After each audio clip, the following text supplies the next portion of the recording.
रहमतुल्लाह अलैह दरवेश थे दिल्ली के, बहुत सारे लोग मुरीद थे। एक बड़ा खिदमत गुजार मुरीद था, मजदूरी करता था, गरीब था, तो 6 बेटियां थी उसकी। हजरत साहब के पास रोज आके कहता, हुजूर बच्चियों के लिए दुआ करें, अल्लाह कोई असबाब पैदा कर दे। एक बच्ची की शादी का खर्चा 1000 दिनार है और मैं गरीब हूँ। हजरत साहब दुआ कर देते। खानका शरीफ के थोड़े ही फासले पर, हजरत जहाँ बैठ के मुरीदों की तरबियत करते थे, उससे थोड़ा ही फासले पर ना एक ईसाई रहता था, बड़ा मालदार था, बड़ी सारे ऊंट, गायें, भेड़, बकरियां रखी हुई थी, और हजरत शरफुद्दीन रहमतुल्लाह अलैह की बड़ी मुखालफत करता था।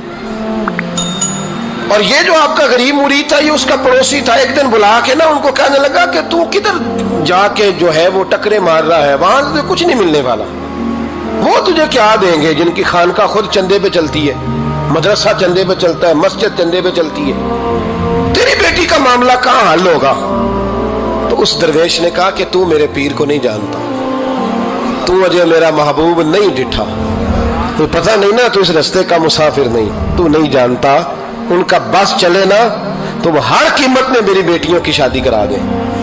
अब वो ईसाई था, कहने लगा अच्छा चलो ठीक है, अगर इतनी बात है ना तो जाओ उनसे जाके कह दो कि 6 साल के लिए मेरे साथ मुआहदा कर लें, तो मेरे जानवरों को चारा डाल दिया करे, 6 साल ड्यूटी करे, मैं 6000 दिनार दे देता हूँ।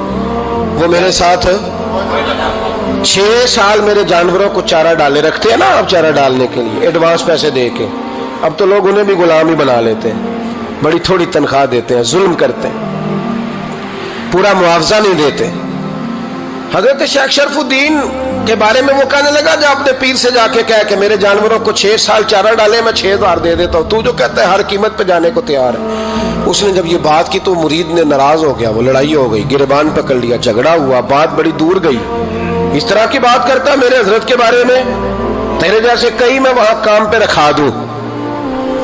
जब वो बड़ी बहस हुई, बात मोहल्ले में, इलाके में फैल गई, दुनिया ने सुन ली, तो शेख शरफुद्दीन तक भी पहुंच गई। इस तरह झगड़ा हुआ है। लोग सो गए इशा की नमाज के बाद। हजरत साहब ने ना सर पे कपड़ा लिया, उस ईसाई के दरवाजे पे दस्तक दी, वो बाहर आया, फरमाने लगे लोग तो सोच समझ के मुलाजम रखते हैं, तूने भी तो सोच ही लिया होगा, तभी तो मुझे ऑफर की है। तू अपनी ऑफर पे कायम है? वाकई मुझे रख लेगा और 6000 दिनार दे देगा? कहने लगा जा बाबा काम कर अपना। फरमाया नहीं, तूने इतने लोगों में बात की, इतनी बहस हुई, तो कायम है? कहने लगा मैं तो कायम हूं, पर आपने नहीं कायम रहना। फरमाया मैं सोच समझ के आया हूं। उसने कहा आप ड्यूटी करेंगे, भैंसों को चारा डालेंगे? फरमाया एक शर्त, बस जब अजान हो जाए ना तो मुझे रब की नमाज पढ़ने की इजाजत दे देना, बाकी सुबह शाम जो तू कहेगा। अगर उस गरीब की बेटियां ब्याही जाए तो मुझे और क्या चाहिए? उसकी 6 बेटियों का बोझ है उसके सर पे, तू मुझे रख ले। अल्लाह अकबर। वो कहने लगा चले पे मेरे साथ खते बंदगी कर ले। आजकल हम स्टाम करते हैं, उस जमाने में खते बंदगी होता था, गुलामी का खत, काजी शहर के पास, यानी उसका ख्याल था कि चलो स्टाम की बात करूंगा तो भाग जाएंगे। फरमाया चल मैं तैयार हूं। काजी तक गए, तय हो गया, 6000 दिनार दे दिए। हजरत ने मुरीद को बुलाया, फरमाया पुत्र ये ले जा मेरी बेटियों को रवाना कर दे। कहने लगा हुजूर ये क्या कर रहे हो आप, कुछ सोचें। फरमाया यार जब तुझे बेटा बना लिया तो फिर मेरी पोतियां तो लगती हैं ना, मेरा हक तो बनता है ना, जा जाके ड्यूटी कर, उनको ब्याह दे। बात फैल गई। बादशाह भी अकीदतमंद था, वो 12000 दिनार लेके पहुंचा। क्या बताऊं इन रब के बंदों का दिल कैसा होता है, क्या दर्द होता है, क्या रंग। 12000 दिनार लेके बादशाह आया और आके हजरत को पेश किए का हुजूर आप दें इस ईसाई को डबल दें और जाए काम करें। आप फरमाने लगे तू पैसे दे, शर्तें ना लगा, मेरा जहां दिल करेगा मैं खर्च करूंगा, मुझे तो मजा ही अब आने लगा है, अभी तो लुत्फ आ रहा है, अभी तो जायका आया है कुछ करने का, पैसे देने या तो दे, पाबंदी ना लगा, जहां मेरा दिल करेगा मैं। उसने कहा हुजूर ठीक है रख ले। हजरत ने फजर मस्जिद में पढ़ी, जेब में 12000 दिनार थे, ऐलान फरमाया भी किसी और की बेटी भी बैठी है तो पैसे मेरे पास है। वो 12000 दिनार भी बांट दिया और 12000 दिनार बांट के ना तो फिर चले गए खेत में चारा काटने। उस ईसाई को किसी ने बतलाया कि उनके पास तो 12000 आया है पर तुझसे जान नहीं छुड़ाई उन्होंने, कि वादा ये हुआ था कि 6 देंगे तो जाएंगे, जब तक देंगे नहीं तेरे घर में काम करेंगे। वो ना चारा काट रहे थे, हजरत साहब तो वहां पहुंच गया, दूर जाके खड़ा हो गया, कहने लगा बाबा पहले तो मैंने मुसलमानों के इखलाक सुने थे, अब तो मैंने देख भी लिए। पर ये बता, जब 12,000 आया था जान क्यों नहीं छुड़ाई? तो हजरत चारा काटते काटते रो पड़े, फरमाने लगे तू नहीं ना जानता, ये बेटियां सांझी होती हैं, पता नहीं ना। मेरे रसूल पाक ने तो हातम ताई की बेटी के सर पे कपड़ा रख के कहा था बेटियां बराबर होती हैं। तो ये नहीं पता जब उसकी 6 बेटियों की शादी हुई है, अब मेरे अंदर रूहानियत कितनी बड़ी है। फरमाया फिर 12,000 आया है तो 2-4 बच्चियां फिर गई हैं, तो ये नहीं पता मैं अंदर से राजी कितना हूं, मैं तेरी नौकरी करता रहूंगा, पता नहीं अल्लाह कितनी बेटियों को ब्याह देगा। इतना रोया वो ईसाई के पैरों में बैठ गया, कहने लगा बाबा मैंने तेरी मुखालफत की है पर तेरे करीब आके पता चला है कि तू बहुत ऊंचे इखलाक का मालिक है, और अगर तेरा ये मकाम है तो तुझे इखलाक सिखाने वाले मोहम्मद अरबी की शान कितनी होगी। जालिम की बोलिए, जाते नहीं लोग झूठे गवाह बन के। वकील साहब को नहीं पता होता कि ये बंदा मुजरिम है जो मेरे पास आया। क्या मुजरिमों के वकील नहीं होते? बोले, तो उसको पता नहीं होता वकील साहब को कि ये साहब मुजरिम है, मेरे पास मुकदमा लेके आए। और अगर बेअदबी ना हो जाए तो मेरा ख्याल है काजी अदालत को भी पता होता है कि मुजरिम कौन है और मजलूम। मेरे नबी पाक सल्लल्लाहु अलैहि वसल्लम ने इस कदर ज्यादा सख्ती फरमाई इस मसले में, फरमाया जिसको पता था कि फला आदमी जालिम है, जुल्म कर रहा, फिर वो जालिम का गवाह बना या उसने जालिम की मदद की, कितनी की? शारहीन लिखते हैं चाहे उसने एक जुमला बोल के की, चाहे एक, सारे बोलिए, चाहे एक गरीब को उसने जुल्म किया तो कहते हैं लाज ये, चाहे एक जुमला बोल के की, शारहीन इस हदीस की शरह में लिखते हैं एक जुमला बोल के चाहे मदद की। जिस बंदे ने किसी जालिम की मदद की किसी मुकदमे में या किसी सूरत में और उसे पता था ये जालिम है, मेरे नबी पाक सल्लल्लाहु ताला अलैहि वसल्लम फरमाते हैं अगर उसने मदद की, अभी जालिम की बात नहीं हो रही, जालिम के मददगार की बात हो रही, अगर किसी ने जालिम की मदद की तो हुजूर फरमाते हैं खुदा भी उससे बरी जिम्मा है, रसूल भी उससे बरी जिम्मा है। संभाल के रखे अपनी नमाजें, कुर्बानियां, हज, ज़कात संभाल के रखे। अगर जालिमों का मददगार है, इलेक्शन आ लेने दे, आपको नजर आ जाएगा कौन कौन जालिमों का मददगार है, नजर आ जाएगा। अपनी जेब से लोग पैसे दे के जालिमों की मदद करेंगे, उनके फ्लैक्स छपवाएंगे, बोर्ड लगवाएंगे, जेबों से पैसे दे के। हमने खुद आग लगाई है चमन में अपने, बेसबब गर्दिश अय्याम को इल्जाम न दो, हमने खुद नूर का जुल्मत से किया है सौदा, करके तौहीन सहर शाम को इल्जाम न दो। जालिमों के मददगार मैदान में आ गए, ये छोटा लफ्ज नहीं, मेरे हबीब पाक सल्लल्लाहु अलैहि वसल्लम ने फरमाया जो जालिम का मददगार है सुन ले, जो सज्जन के साथ कचहरी जाता है वो याद रखे, जो दोस्त का गवाह बनता है वो याद रखे, जो कहता है मैं मांगी गया था, मुझे बुलाया गया था कब्जा छुड़ाने के लिए किसी गरीब बेवा की जायदाद पे, कब वो सुन ले, तू मदद करके नहीं आया, तू खुदा के जिम्मे से निकल गया। रसूल पाक ने फरमाया तेरा मेरा ताल्लुक खत्म हो गया, तू जालिम का मददगार हो गया। फिर तू कहता मैं बेचैन हूं, मैं बेकरार हूं, मैं आजमाइश का शिकार हूं। पलट के देख तो सही तेरा गुनाह कितना बड़ा है। मेरे नबी पाक सल्लल्लाहु अलैहि वसल्लम का एक और फरमान सुन ले, इब्ने माजा अबू दाऊद में मौजूद है। इस हदीस को आपने याद कर लेना है, कर लेंगे इंशाअल्लाह, सारे कहिए इंशाअल्लाह कर लेंगे याद। हुजूर सल्लल्लाहु अलैहि वसल्लम ने फरमाया अगर तू जालिम की मदद करेगा ना, ये लफ्ज दिल की तख्ती पे लिख लेना, ये मुकाफात अमल है, मुकाफात अमल दुनिया, इधर करोगे तो उधर भरोगे।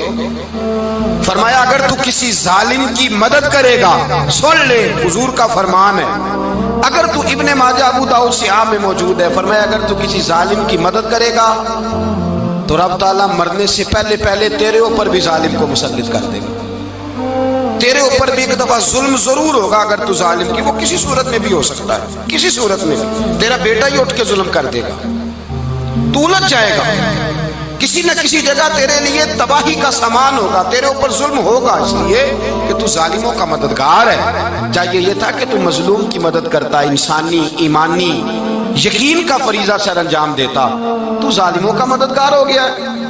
टटोल के देख लें, रिजल्ट निकाल के देख लें, हमारे जमाने में जालिमों के मददगार ज्यादा है, इतनी लंबी जुबानें निकाल के जालिमों की मदद करते हैं, بڑے بڑے کالم نویس اللہ نے انہیں قدرت دی لکھنے کی، تو اپنا قلم ظالموں کی مدد میں خرچ کرتے ہیں۔ وہ لوگ جن کو اللہ تبارک و تعالیٰ نے قدرت دی، ہمت دی، طاقت دی، کچھ لوگ ان کے حلقہ احباب میں وہ اپنے لوگوں کو استعمال کر کے ظالموں کی مدد کرتے ہیں، ظالموں کی مدد کرتے ہیں۔ میرے نبی کریم سید عالم نور مجسم صلی اللہ علیہ وسلم نے فرمایا اگر تو نے ظالم کی مدد کی تو جب تک تو توبہ نہیں کرے گا رب تجھ سے ناراض ہی رہے گا۔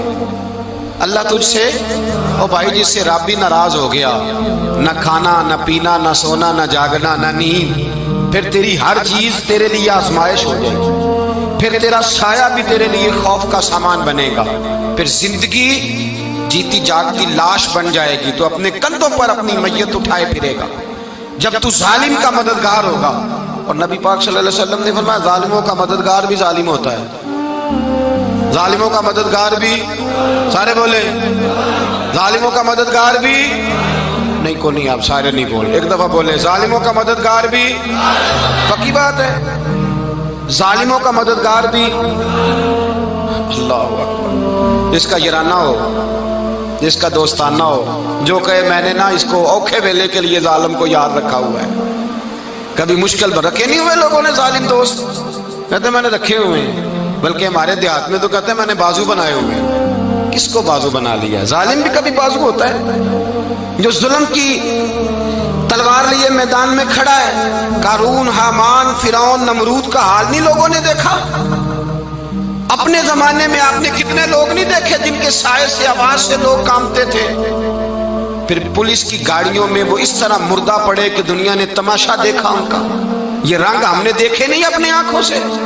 فرمایا ظالم کا مددگار بھی، جو کار میں بٹھا کے لے کے گیا وہ بھی ظالم، جس نے چائے پلائی وہ بھی، جس شخص نے کھانا کھلایا وہ بھی، جو کچہری تک ساتھ گیا وہ بھی، جس نے فلیکس کے نیچے، بڑے شرابی کے نیچے چھوٹی اپنی فوٹو لگائی وہ بھی، جو ووٹ کی پرچی ڈالنے گیا وہ بھی۔ کہہ دینا باہر نکل کے کہ حضرت صاحب نے سیاسی تقریر کی ہے، کہہ دینا، پر بات تو سچی ہے نا۔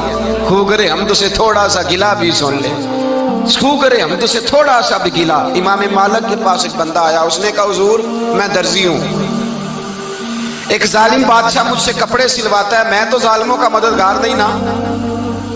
ایک ظالم بادشاہ مجھ سے، حضور میں تو مددگار نہیں نا ظالموں کا، جو فرمایا ظالموں کا مددگار بھی ظالم ہوتا ہے، تو کپڑے لے کے آتا ہے میں سی کے دے دیتا ہوں، ذمہ داری نہیں۔ ایک آدمی دکاندار ہے، اس سے کوئی بندہ چیز خریدنے آئے گا تو تھوڑی کہے گا میں نے نہیں دینی، تو دے گا۔ کوئی بندہ اگر کسی شخص سے کوئی کام کہتا ہے جو اس کی فیلڈ ہے، اس کا شعبہ ہے، اس کا معاش کا وہ سلسلہ ہے، کہتے ہیں یا رسول اللہ صلی اللہ علیہ وسلم ظالموں کا مددگار بھی ظالم، حضور نے فرما دیا۔ تو امام مالک سے بندے نے مسئلہ پوچھا، دل کی تختی پہ لکھنے والی باتیں ہیں، کہا حضور میں درزی ہوں، ظالم کپڑے سلواتے ہیں، میں تو مددگار نہیں نا۔ امام صاحب کہنے لگے نہیں، مددگار تو وہ ہوگا جو تجھے سوئی دھاگا فراہم کرے گا، تو پورے کپڑے سی کے دیتا ہے، تو خود بہت بڑا ظالم ہے، تو پورے سوٹ سی کے دیتا ہے، تو بہت بڑا ظالم خود ہے۔ مددگار تو وہ ہوگا جو تجھے دھاگا دے گا، جو تجھے بٹن دے گا، جو تجھے نلکی دے گا، جو ظالم سے اتنی نفرت ظلم کر کے بندہ ہے۔ یہاں تو ہمارے زمانے میں ہیرو بن جاتے ہیں لوگ، ظالم ہیرو ہے، لوگ اس سے ڈرتے پھرتے ہیں، گھومتے پھرتے ہیں، اور بہت سارے کم مزاج لوگ اس کے پیچھے ہاتھ باندھ کے پھرتے ہیں۔ ظالموں کی مدد کرنا، ظالموں کے ساتھ رہنا، یہ ظلم ہے، ظلم، یہ زیادتی ہے۔ میرے نبی پاک صلی اللہ تعالی علیہ وآلہ وسلم نے ارشاد فرمایا یاد رکھو، رب فرماتا ہے میں مظلوم کی مدد ضرور کروں گا، چاہے جلدی کروں چاہے دیر سے کروں، میں مظلوم کی مدد۔ اور حضور صلی اللہ علیہ وسلم نے فرمایا ہے، حضرت معاذ بن جبل کہتے ہیں حضور نے مجھے یمن کا گورنر بنایا، جب میں جانے لگا نا تو حضور نے بڑی نصیحتیں کی، بخاری میں موجود ہے، فرماتے ہیں جب میں پلٹنے لگا تو میرے رسول نے فرمایا معاذ ایک منٹ ٹھہر جا، ایک بات میری یاد رکھنا، اس کو نہ بھولنا۔ کہا حضور کیا؟ فرمایا دیکھنا کسی پہ ظلم نہ کر بیٹھنا، کہیں تجھ سے زیادتی نہ ہو جائے۔ محبوبہ پھر حضور نے فرمایا سن میرے معاذ، میں تجھے گورنر بنا رہا ہوں، زیادتی نہ کر بیٹھنا۔ یا رسول اللہ صلی اللہ علیہ وسلم کیا ہوتا ہے؟ تو میرے کریم نے فرمایا جب مظلوم دعا کے لیے ہاتھ اٹھاتا ہے تو عرش کا مالک کہتا ہے فرشتوں پیچھے ہٹ جاؤ، عرش کا مالک کہتا ہے فرشتوں پیچھے ہٹ جاؤ۔